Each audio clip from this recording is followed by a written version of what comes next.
All right, guys, Anthony here, Super Service.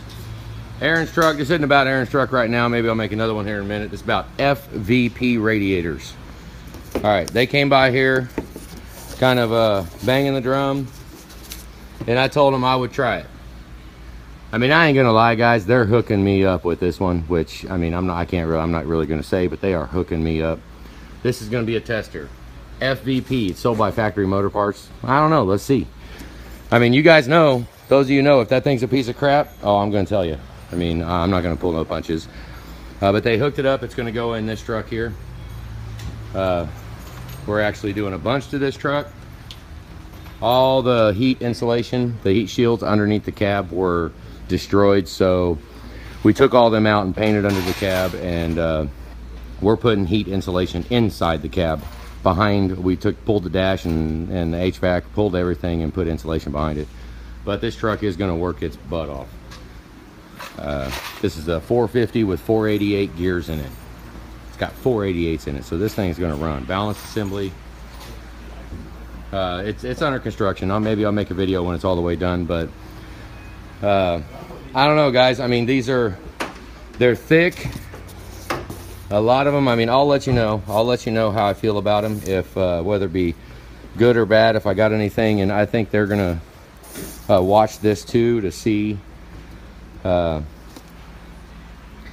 know, I mean, if I got anything that needs to be changed, I'll go ahead and make another video. If this is the only video up, well then it'll be a good radiator. 2887 is the part number for the 6 liter late model, basically 05 to 07. One thing I don't like about it, hang on, is the fact that they use that little petcock. So what I'll tell people is to go ahead and take the white out of your radiator, your factory radiator. Take the white out and put the white piece in here and get rid of this. But it doesn't really matter, I mean, whatever, but I just don't like the extreme cheapo aftermarket look of this, so of the wing nut on it. The radiator's thick. It's not a thin radiator. It is a lifetime. I mean, they're a lifetime warranty radiator. Radiator takes 15 freaking minutes to change, so you know, if people want to go spend $400 or $500 on a freaking radiator to have all aluminum for bragging rights, so be it, whatever.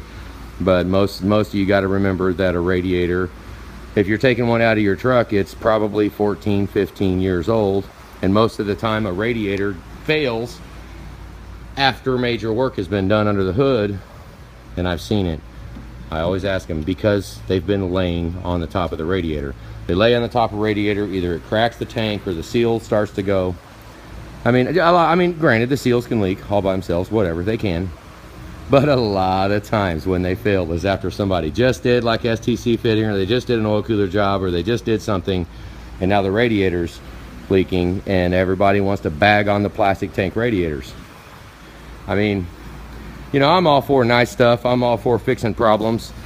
But I've also had aluminum radiators in here leaking too. So, you know, it's not immune to it. So it's like, do we need to spend the extra money? I mean, I think this radiator is about $250 is how much this is. I used to only put Ford radiators in. Well, Ford radiators now are pushing over $400 for a Ford radiator for the exact same radiator. So, you know, I just got kind of pissed off. I'm like, why? I mean, I can see maybe a couple percentage point price increase as time goes on, increase, but they jumped like $170 in cost. They almost doubled in cost last month. So if they want to do that, you know what? They can kiss it. I mean, I won't buy another damn radiator again. So I've been kind of shopping around with different places, trying to find one that is good, that works. I don't know how fond I am of the step right here. You know, you got to be real careful on that vent tube. And also, I kind of would like to see it without this little indentation right here. That would be nice. They can make that solid over there across the top. That stuff like that just screams that it's aftermarket. And you know, I mean, I'm nitpicking, whatever, I know. But everything else, I mean, the quick connects, you know, new. I mean, all of them have that, so it's not really doing anything. But I like that it's a wider radiator, and you know, I don't know. We're going to put it in service. You best believe this thing messes up. Something goes on with it. If the quality's not right, I'll make another video and I'll show you. But I figured I'd give them a chance, and you know, lifetime warranty. I mean, whatever. I mean, at least you don't have to buy the part again. But if a part is going to fail, you can guarantee it's not going to fail at a perfect time for you. It's going to be like at a time. It's going to start leaking when you're getting ready to go on a trip, or when you're out on a trip or something like that. So FMP radiators, they're made, there's a company they're made by. I don't think I can even say who they're made by. Big deal, who cares? They're made specifically for factory motor parts. So whatever, guys. I'll make another video on Aaron's truck. It's coming together pretty good, but it's just tow truck stuff. Tow truck. So, you know, I'm getting rid of all. He can no longer have a bunch of wires on the positive terminal here. No, we can't have that. So we're adding a fuse box. Whatever. I'll make a video on it later. All kinds of crap going on here. But I told them that I would make a video showing this radiator. And as of right now, I mean, hopefully you all believe that, you know, if that radiator turns to crap, something happens with it, I will make a video about it. And I will fess up and say, hey, heck with this radiator. But we'll see. Oh well, just a damn radiator, whatever. All right, guys, have a good day.